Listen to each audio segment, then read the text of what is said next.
Halo Sobat AST, saya Diva. Hari ini kita akan membahas topik yang cukup sensitif dan juga penting bagi diketahui bagi kita semua, yaitu bagaimana sih aborsi menurut undang-undang.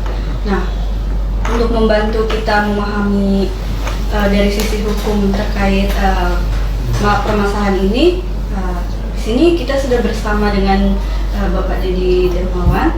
Ya. Selamat datang Pak. Baik, terima kasih Kadifa, terima kasih buat Bapak dan sahabat saya Pak Dr. Anwar Tanjung untuk memberi ruang untuk saya mengedukasi tentang hukum, tentunya untuk kesehatan. Terima kasih.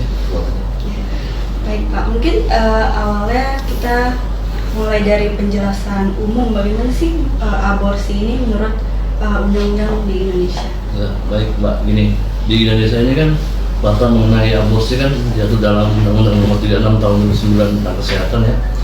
Kita tahu semua di KUHP juga secara umum menjelaskan itu. Terus undang-undang di Indonesia sangat melarang sekali ada tindakan aborsi kecuali dalam kondisi atau indikasi tertentu yang telah diatur oleh hukum yang berlaku di Indonesia. Nah, mungkin tadi kan ada syarat-syarat tertentu yang diperbolehkan melakukan aborsi. Mungkin pengecualiannya itu seperti apa yang diperbolehkan oleh undang-undang? Baik, mungkin kondisi, ada dua kondisi di sini yang aborsi itu diperbolehkan ya, seperti aborsi indikasi apabila ada indikasi gawat dan medis menurut pasal 75 ayat 2 Undang-Undang Nomor 36 Tahun 2009 tentang kesehatan yang sejalan dengan KUHP. Undang-Undang aborsi diperbolehkan apabila ada kondisi darurat medis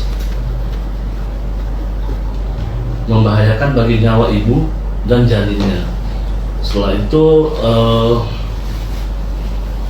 biasanya ini ya, melibatkan komplikasi medis bagi ibu dan janinnya. Apabila diteruskan, apabila kehamilannya dipertahankan, nanti bakal jadi resiko sangat tinggi, itu fatal itu. Kalau misalnya diteruskan kehamilannya.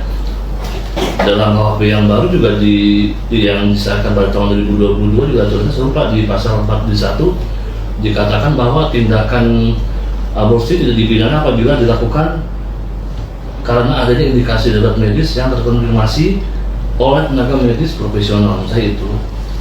Yang kedua, aborsi diperbolehkan apabila kehamilan terjadi akibat atau tindakan mungkin pemerkosaan, dan telah diperbolehkan apabila kehamilan terjadi akibat pemerkosaan ini menimbulkan trauma yang sangat yang sangat berat bagi korbannya, yang dituangkan di pasal 75 ayat 2 KUHP Undang-Undang Kesehatan dan Peraturan PP Nomor 61 Tahun 2014 menegaskan bahwa dalam kasus ini aborsi hanya diperbolehkan apabila usia kehamilan belum melebihi 40 hari dihitung dari hari pertama haid terakhir.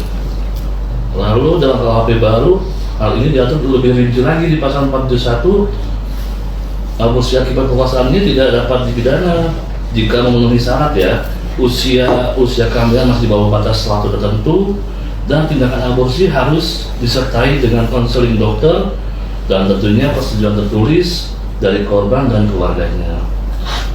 Itu sih.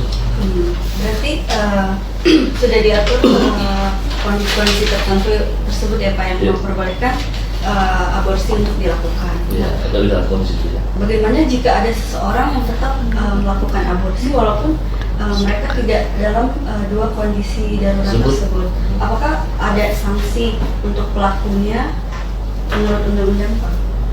Ya jelas ya, tentunya pastinya ada sanksi di luar kondisi yang tadi saya sebutkan itu oleh undang-undang. Baik pelaku maupun tenaga medis yang membantu dapat dikenakan sanksi pidana KUHP lama pasal 346 sampai dengan 349 dengan ancaman pidana bagi wanita yang melakukan aborsi atau pihak yang membantu menggugurkan kandungan tanpa alasan medis yang sah ya.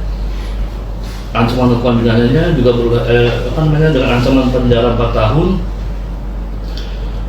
Sedangkan dalam KUHP yang baru pasal 471 hingga 473 ancaman hukuman pidana juga berlaku dengan menekankan lebih besar pada kewajiban tenaga medis untuk memastikan bahwa prosedur aborsi dilakukan sesuai dengan aturan hukum yang berlaku di Indonesia. Terus juga Pak, baru-baru ini ada kasus viral yang diduga dialami oleh anak artis ya berinisial MM. Kira-kira menurut Bapak itu kasus tersebut bagaimana? Kalau menurut saya ya kan belum juga ini belum terbukti kan itu. Iya, sejauh ini masih dugaan dari pihak keluarganya aja sih Pak. Ya ini mungkin misalnya pun kejadian itu terjadi ya, yang tadi saya bilang, yang tadi saya sudah sebutkan, dimana kalau seandainya ada kondisi itu tanpa memenuhi syarat itu diperbolehkan Bang. Tapi kalau seandainya dua kondisi tidak ada, ya itu bisa kena sanksi pidana gitu kan. Dan terus tenaga medisnya pun terlibat dalam usaha ilegal misalnya ya dari itu ya, dapat dikenakan sanksi juga itu yang cukup berat menurut peraturan undang-undang. Sanksi ini juga diatur dalam beberapa peraturan, terutama Undang-Undang Nomor 36 Tahun 2009 tentang Kesehatan, terus di KUHP lama dan KUHP baru yang disahkan pada tahun 2022 penjelasan terkait sanksi bagi tenaga medis yang terlibat dalam aborsi ilegal tersebut. Kalau tidak terbukti ya. Berarti semua dari pihak yang melakukan dan yang membantu juga dapat dikenakan sanksi menurut peraturan undang-undang. Iya. Pasti dapat. Iya, semua karena kan itu ini ya. Mungkin penganggaran dapat dijerat juga sanksi di dalam Undang-Undang Nomor 36 Tahun 2009 tadi tentang Kesehatan dalam pasal 194 Undang-Undang Kesehatan disebutkan bahwa setiap orang yang dengan sengaja melakukan aborsi yang tidak sesuai dengan prosedur yang berlaku atau undang-undang termasuk tenaga medis dapat dikenakan pidana penjara hingga 10 tahun dan maksimal dan paling banyak denda itu 1 miliar.